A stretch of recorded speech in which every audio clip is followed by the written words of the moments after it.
ओमर अब्दुल्ला साहब की अगर बात करें, ट्वीट किया उन्होंने, मुफ्ती फैसला कर चुके हैं कि मोदी मुफ्ती एकॉर्ड गलती थी। क्या बाप बेटी इस कोशिश में है कि बीजेपी से गठबंधन टूटे? अरे बड़ा सवाल है, क्या बाप बेटी इस कोशिश में है कि बीजेपी से गठबंधन टूट जाए? यह ओमर अब्दुल्ला ने कहा।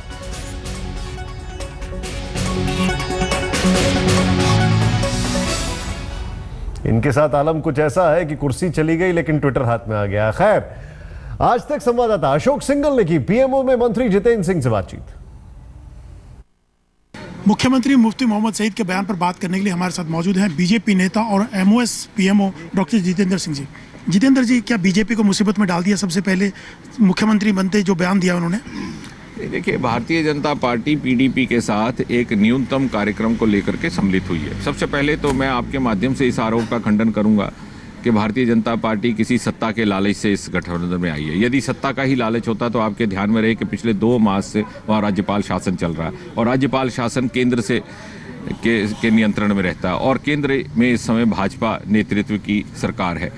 तो यदि हमें सत्ता की ही भूख होती, सत्ता का स्वार्थ होता तो हम राज्यपाल शासन को ही लटका देते, परंतु लोकतांत्रिक मर्यादाओं का सम्मान करते हुए, जैसा होना भी चाहिए किसी भी प्रजातंत्र में, ये एहसास हुआ भारतीय जनता पार्टी के नेतृत्व में कि ये समय आ गया है कि वहां पर एक लोकतांत्रिक सरकार होनी चाहिए। ऐसा है तो है बीजेपी और लोकतांत्रिक सरकार बनाने की प्रक्रिया में चूंकि 2 सबसे सर्वाधिक लोकप्रिय दल जो सामने उभर कर आए थे वो भारतीय जनता पार्टी और पीडीपी थे और इसलिए स्वाभाविक था कि इन्हीं दोनों का गठबंधन का विकल्प भी।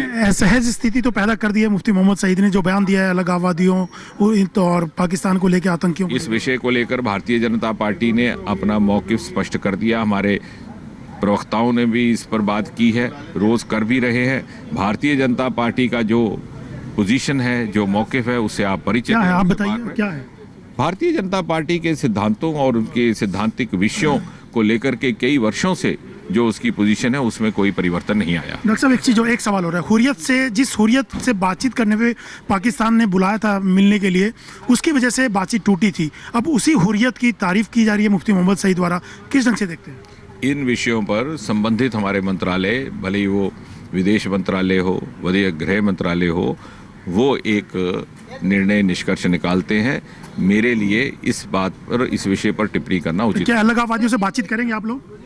इसका निर्णय केंद्र के संबंधित मंत्रालय करते हैं। एक आखिरी सवाल, किसका योगदान रहा है जम्मू कश्मीर के चुनाव में? क्या सुरक्षा बलों का या पाकिस्तान, हुर्रियत और आतंकियों का? सबसे पहले वहां की जनता का, जिन्होंने बढ़ चढ़ करके मतदान दिया बिना किसी धमकी और बिना किसी दबाव के आए हुए, और उसके उपरांत भारत की चुनाव समिति का, इलेक्शन कमीशन ऑफ इंडिया का। धन्यवाद सर। कैमरामैन संजीव के साथ अशोक सिंघल, दिल्ली आज तक। बीजेपी दाईं सड़क पकड़ती है तो पीडीपी बाईं सड़क पकड़ती है, लेकिन दोनों की सड़कें मिलती हैं एक ऐसे चौराहे पे जहां पर बीच में रखी है कुर्सी। सब ठीक है। खैर, कांग्रेस में कई नए बदलाव किए गए हैं। दिल्ली की कमान अजय माकन को सौंप दी गई है। इसके अलावा महाराष्ट्र की जो कमान है वो अशोक चौहान को दी गई है। संजय निरुपम मुंबई की कांग्रेस कमान, उत्तम कुमार अध्यक्ष तेलंगाना कांग्रेस, गुलाम मीर अध्यक्ष जम्मू कश्मीर कांग्रेस,